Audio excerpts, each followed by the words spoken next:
Shalom, selamat hari Sabat, pemirsa di mana Anda berada. Senang sekali saat ini kita boleh bertemu kembali dalam pembahasan amanat kepada orang muda, tulisan Ellen G. White. Dan saya akan membahas firman Tuhan ini yang berjudul karakter yang berkenan kepada Allah tiba di. Tetapi sebelum kita belajar firman Tuhan, mari kita berdoa mengundang kuasa Roh Kudus agar dapat hadir di tengah-tengah kehidupan kita, sehingga anak-anak muda mengerti, memahami akan firman Tuhan. Tuhan, kebutuhan kami saat ini, curahkan kuasa Roh Kudus-Mu, agar Engkau curahkan kami ya Tuhan, kuasa Roh Kudus-Mu, sehingga kami dapat mengerti firman ini ya Tuhan. Lebih hamba-Mu akan menyampaikan firman-Mu, sehingga firman ini dapat diketahui agar mereka dapat hidup seperti kehendakmu. Terima kasih ampuni kesalahan usaha kami di dalam nama Tuhan Yesus kami berdoa dan bersyukur. Amin.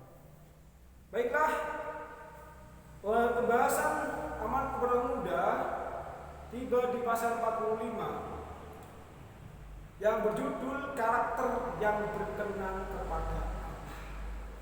Karakter atau sifat manusia yang bagaimana yang berkenan kepada Allah itu. Apakah karakter yang dapat digunakan yang itu berkenan kepada Allah? Sebagai orang-orang muda, sebagai pemuda-pemudi, hendaklah mereka diajar dengan cermat dan doa yang tekun. Agar bagaimana? Pada saat mereka bertumbuh besar, bertumbuh dewasa, mereka boleh membangun tabiat-tabiat di atas dasar yang teguh.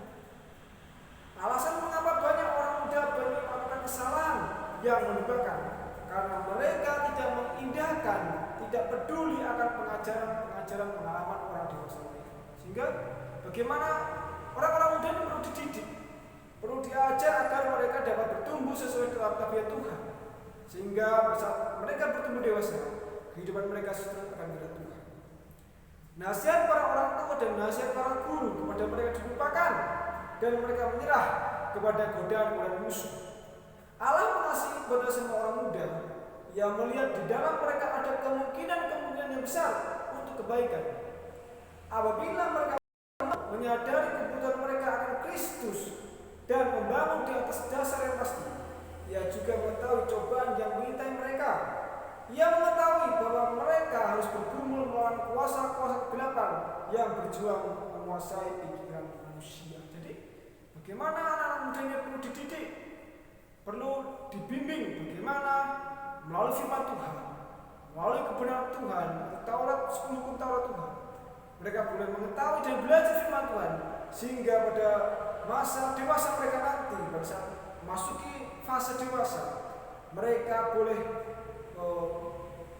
berwaspada untuk menghadapi cobaan-cobaan yang mengintai mereka. Jadi bagaimana firman Tuhan ini dapat menjadi berkat bagi mereka, menjadi terang bagi mereka untuk mereka boleh melewati fase-fase pertumbuhan hidup mereka.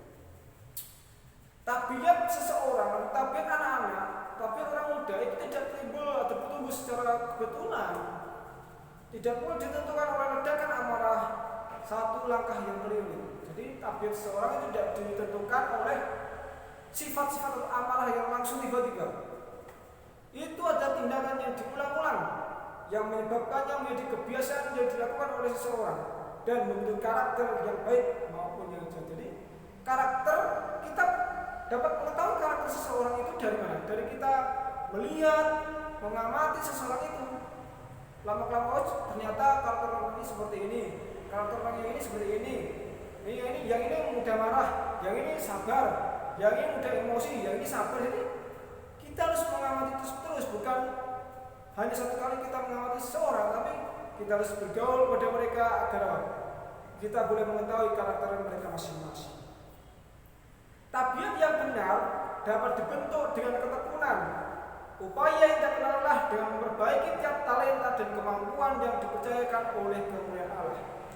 Gantinya melakukan hal ini, banyak orang membiarkan diri kemana saja diambilkan oleh suara hati dan suasana lingkungan. Jadi banyak orang muda yang mereka mengikuti tren-tren masa kini.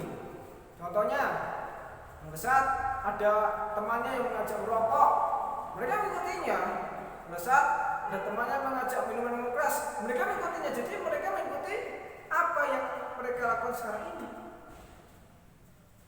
Sehingga bagaimana mereka harus waspada, harus menyesuaikan.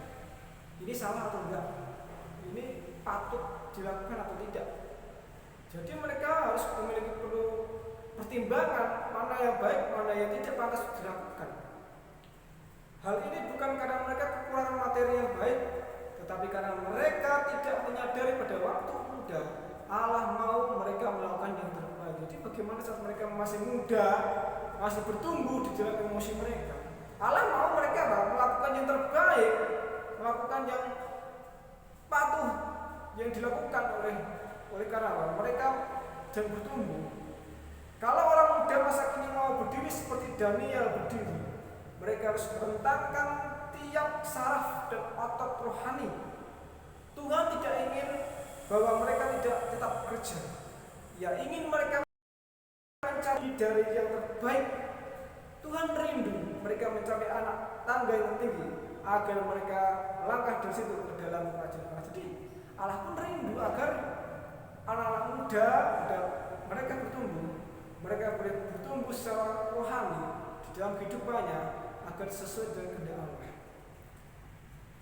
Orang muda yang meninggalkan rumah mereka dan tidak lagi di bawah pengawasan orang tua, kebanyakan mereka leluasa memiliki teman sepergaulan. Mereka harus melihat bahwa Bapa surgawi senantiasa melihat mereka dan bahwa Ia melihat setiap keperluan mereka dan setiap pencobaan yang mereka hadapi. Jadi pada saat anak-anak muda di rumah, mereka diajak teman-temannya keluar. Jadi mereka apa? Tanpa sengaja mereka sudah tidak diawasi orang tua. Jadi perlunya pengawasan yang ketat sehingga mereka jangan salah bergaul dengan teman-teman mereka. Di sekolah-sekolah selalu ditemukan orang-orang muda yang dengan cara menyatakan bahwa pikiran mereka dididik dengan mutu yang rendah. Dengan pelatihan yang tidak arif pada masa kanak-kanak, mereka telah membangun karakter yang berat sebelah. Dan semakin bertambahnya usia, cacat ini melekat mencemari pengalaman mereka. Dengan ajaran dan teladan, jiwa-jiwa ini menyesatkan mereka yang kuasa moralnya lemah. Jadi bagaimana pengawasan orang tua itu sudah lemah. Tanpa pengawasan, mereka akhirnya akan jatuh di dalam pergumulan atau dan mereka dapat dipengaruhi. Hai orang muda yang terkasih, waktu adalah emas. Janganlah membahayakan jiwa karena menabur aras liar. Resikonya terlalu parah kalau tidak berhati-hati untuk memilih teman sepergaulan. Bergaulah dengan orang-orang yang bertabiat mulia, maka sifat-sifat ini akan menjadi kekuatan moral bagi kita untuk menolak yang jahat dan memilih yang baik. Jadi di sini diajarkan bagaimana anak-anak muda harus pintar memilih mana teman yang baik, mana teman yang tidak pantas didekati, mana yang mengajak mereka untuk melakukan perbuatan baik, atau mana yang menolak mereka untuk mengajak perbuatan jahat. Jadi di sinilah mereka harus bisa belajar memilih mana yang baik dan yang buruk, karena mereka sudah bertumbuh ke fase anak-anak, ke fase remaja, ke fase dewasa. Boleh jadi bagaimana para orang tua mendoakan anak-anaknya agar Tuhan melindungi mereka. Mereka dapat membujuk serta mengamarkan kita, namun semuanya akan sia-sia jika kita memilih teman yang nakal.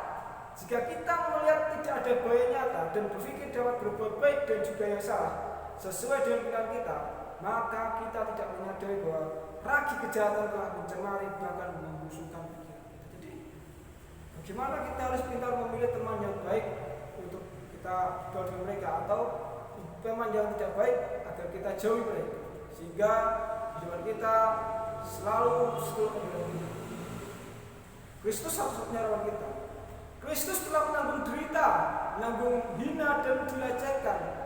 Dari kanan dan kiri ia diserbu cobaan, namun ia tidak berdosa, tetapi menyatakan kepada Allah suatu penurutan yang sempurna yang sungguh memuaskan. Dengan demikian ia menjauhkan selama-lamanya tiap alasan untuk tidak menunduk. Ia datang menunjukkan kepada manusia bagaimana menurut dan memelihara semua perintahnya. Ia bergantung pada kuasa ilahi dan hanya inilah harapan orang berdosa. Ia memberikan hidupnya agar manusia dapat mengenakan sifat ilahi setelah terlepas dari kejahatan dunia melalui kehendaknya. Jadi bagaimana Yesus ini? Dia bergantung kepada kuasa Allah. Pada saat Yesus masih muda, dia dibawa Allah, bukan dengan anak-anak sepantarannya bermain. Ini kan masih muda, harusnya kan waktunya bermain dengan teman-teman. Tidak, Yesus waktu muda dia di bait Allah. Dia mendengarkan imam-imam Lewi untuk imam-imam bagaimana mereka menyampaikan firman Tuhan, Taurat Tuhan. Sehingga Yesus pada saat kecilnya dia duduk di situ mendengarkan firman Tuhan. Bukan main di luar, bukan main sepak bola, main game dengan teman-teman. Tidak. Yesus mulai waktunya di bait Allah mendengarkan firman Tuhan. Allah telah memberikan kepada orang muda talenta-talenta untuk diperbaiki demi kemuliaannya, tetapi banyak yang menggunakannya untuk tujuan yang tidak kudus dan keterlaluan. Banyak yang mempunyai kemampuan sekiranya dikembangkan akan menghasilkan kepintaran mental, kesucian moral dan stamina jasmani. Tetapi mereka tidak berpikir panjang, tidak menghitung akibat perbuatan mereka. Mereka menganjurkan acuan dan kebodohan untuk tidak mendengar nasihat atau teguran. Jadi bagaimana anak-anak muda sekarang ini, pada saat mereka dinasihati malah mereka ngotot. Mereka seenaknya sendiri, menolak ajaran-ajaran orang tua, menolak nasihat-nasihat orang tua. Sehingga anak muda zaman sekarang mereka sok tahu ya, bagaimana biarlah itu kan. Memang gue pikirin ya gitu kan, bagaimana anak muda sekarang mereka atuh oleh karena mereka sendiri sehingga mereka menolak nasihat orang tua. Para muda akan berpikir tenang jika mereka menyadari bahwa Allah memandang mereka, bahwa para malaikat yang mengawasi pertumbuhan karakter dan menimbang nilai moral. Jadi sini anak-anak muda, kamu itu hidup tidak sendirian. Ada malaikat di samping kamu, ada malaikat Tuhan yang mengawasi kamu. Kamu melakukan apa, kamu berkata-kata apa, itu Tuhan mendengar. Dan malaikat mendengar dan menyampaikan itu kepada Tuhan. Jadi para pemuda, hendaklah tutur kata kita, karakter kita, kehidupan kita adalah seturut kehendak Allah. Sehingga bagaimana apa yang kita lakukan itu hanya semata-mata hanya untuk Allah. Terima kasih, Tuhan Yesus memberkati. Haleluya, amin.